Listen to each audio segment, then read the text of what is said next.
Receipts have been kept. Receipts have been kept. And you will rue the day and you will regret ever insulting and abusing Messi's biological father. Revenge season commences. Mbappe FC.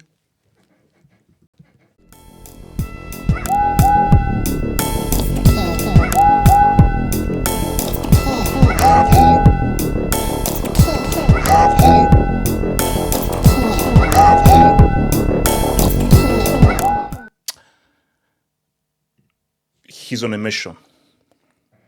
He's on a mission. This, because again, what looks different from the image in the top right hand of the screen? So, guys, we're doing things newly in this new season right now. Well, we are advancing. So, what is different from that image in the top right hand corner?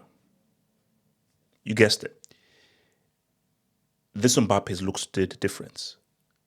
New hairstyle, new celebration, although I do prefer this one as well.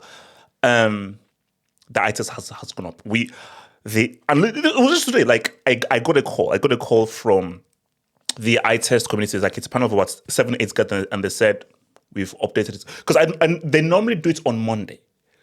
So they said, no. Well, we're giving you an early wake-up call. Sunday, do it right now. We're updating his ITES. So his ITES score has been updated. I don't know what happened. Maybe it was having a preseason somewhere. He was going through some stuff. Just overall, technically, he looks totally different. The first touch is there. The ball control, the composure of the ball, the touch is sharper. The dribbling is sharper. How he turns is sharper. Everything just looks far smoother than it did last season, where he looks very rigid. He looks very rigid. And you can just see for Mbappe, he's a man on a mission. And you know what? So I want to even go back to that celebration. Because I still think one of the most iconic celebrations is the celebration. It's just an amazing celebration. But this is the Cry More celebration. And I feel that celebration, because again, I was just talking to my guys at Mbappe FC, and my guys at Mbappe FC were saying that Mbappe was very aware of what happened last season. Remember, I crashed out. Jack Daniels, everything, I crashed out. And Mbappe was like, wait a minute. I'm a World Cup GOAT. I won a World Cup in my first try as a 19-year-old. In my second World Cup, I scored a 3-piece in the final, won the Golden Boot. And after everything I've done, you still doubt me? I am literally the biological father of a potential GOAT, and you still doubt me? Bet. I'll see you guys next season. This is a revenge season for Mbappe. That celebration are for all the haters who abused him and insulted him. Transbappe, Umbapal, Pace Bappe. Shout to your boy Z-Man. What's it called? The French A-Train, which is that's really messed up. So he is coming for all of those guys. And you see, if Mbappe looks like this, we have a very interesting side race, and I cannot wait for that El Clasico. Right now, I'm literally counting down the days until El Clasico, because this is an Mbappe that is clearly on a very focused, laser-precise mission to right the wrongs of last season and be like, oh, put some damn respect on my name. Bro, Mbappe FC, we are back and we're looking good, man. I am one of those guys that I defend Carlo Ancelotti. I defend him. And again, I'm just going to talk pure ball now. Ancelotti cannot defend not giving Guler a greater role in this team. And when we saw him, because we already know about how good he was the Euros for a pretty, let's say, average Turkey team. So if a guy can look as good as that and can stand like that for an average Turkey team at a top-tier tournament, what is he going to do when he has like a Vini, a Rodrygo, a Valverde, and Mbappe all around it that he can now play with? And as we've seen in the Club World Cup and in these few games, he is essential. Why is he essential? Every team, let's just talk pure ball right now. Every team needs a creator. You need a creator.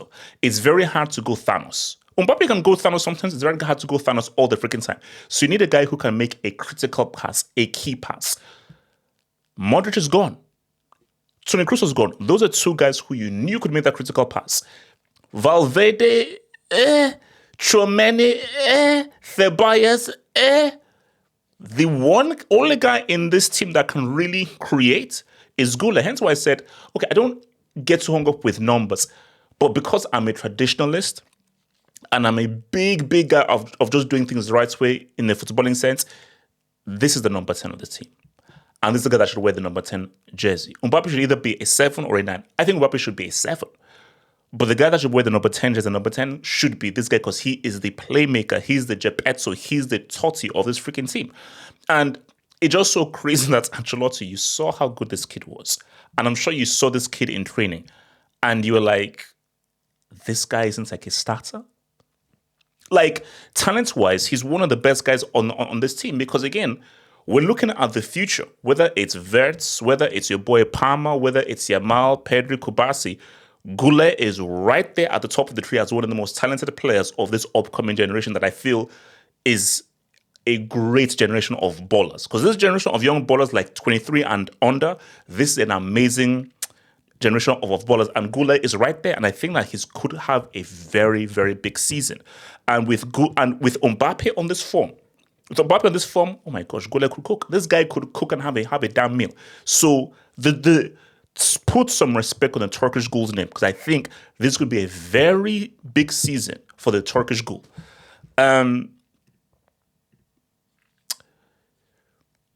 Before I get to Vini, I want to hold on Vini. So it was shocking to see Vini benched. So shout out to Tap Pure Man, amazing supporter Tibo. Thank you for your support, Patreon, and everything. I'm my dog, full content crack addicts, man. So Tapua, Madrid fan, said that this is what he did at Leverkusen. He rotates.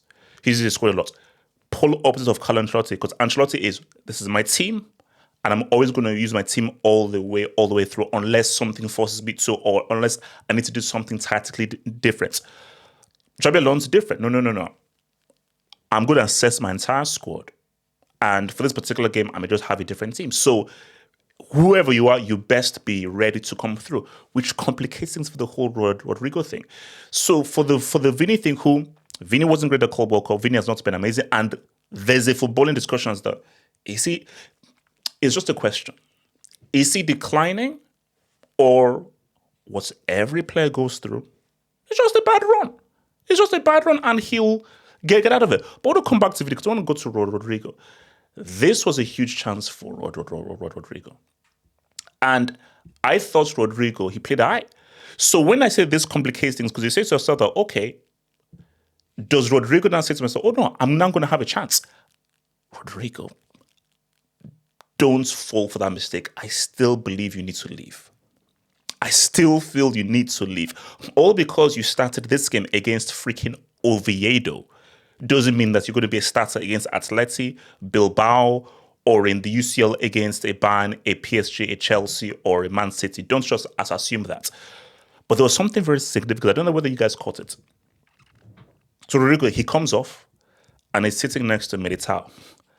And he basically, I think he throws down his shin pad in frustration. Rodrygo knew that was a massive opportunity. And he knew that I had to do better. He needed to show Xabi Alonso that, okay, he was decent. He wasn't great. He needed to be great. And that frustration he showed when he was on the bench, when he came off, showed you that I missed a golden opportunity to take my chance as a starter to show a great performance that will make Xabi Alonso's decision now hard. Because if you're Xabi Alonso, next game, if we're keeping it real, it's Oviedo. They integrate. Vini did more in less time than Rodrygo did. So great assist. Obviously, the dive and everything. And you saw an Oviedo fan said, Puta. Now, was it Puta? I don't know. So did that Oviedo fan say, Puta? I don't know. So, but, like, you see, that's assist to Mbappe. Vini could have been like, I'm under pressure. People think I'm declining. I may lose my place in the team. You would think that, oh, no, be selfish, go for it. But Vini was like, no. The team before my selfish needs. The team before me playing out of this bad goal scoring form. Played the right ball, he made the right pass, great goal. And as football karma would have it, the football god smiled upon him. Oh, you're going to make the right football play? We'll reward you with a goal and a quality goal. So if you're Xabi Alonso and you're looking at Vini and Rodrygo, Vini did better in less time. So come the next game, you're like, oh, Vini, play off of that energy and now say what's up in the next game now. So I still feel that what Xabi Alonso is going to do, and I think the difference from Xabi Alonso and everyone else is Xabi Alonso is going to be like, no, I'm not Ancelotti here. I am not a loyalty merchant. And Ancelotti was a loyalty merchant. He's Italian. That's what Italians are. Italians are fiercely loyal. That's just a something natural to Italians. If you know about Italians, they are very, very loyal. For Xabi Alonso, you could get dropped. If I feel that for this game, I needed to drop you, I'll drop you. If you're not playing bad a few games, I'll drop you. I won't allow you to play yourself out of a bad run. I'll just drop you. So I think Vini probably knows, and everyone knows that if you have 2-3 bad games, no matter how big your name is, you will be dropped. You will have to now make do with that bench. So it's going to be very interesting to see going forward, but I think Vini, he needed that. He needed that goal. He needed that assist. He needed that performance based on just what everybody has been saying. And if you're Rodrygo and you look at what Vini did, if you're Rodrygo, you're like, God damn it, bro. God damn it, bro. And I think, again, let's see how the season plays out. Before we now say Vini's declining, Vini's trash, let's see how a Vini looks under a Xabi Alonso in this Real Madrid team that is already very different from Ancelotti. They're already playing and operating in a totally different way as opposed to how Ancelotti was going, where it's literally just vibes. The vibes worked. To you, see as if you're Liga, it worked.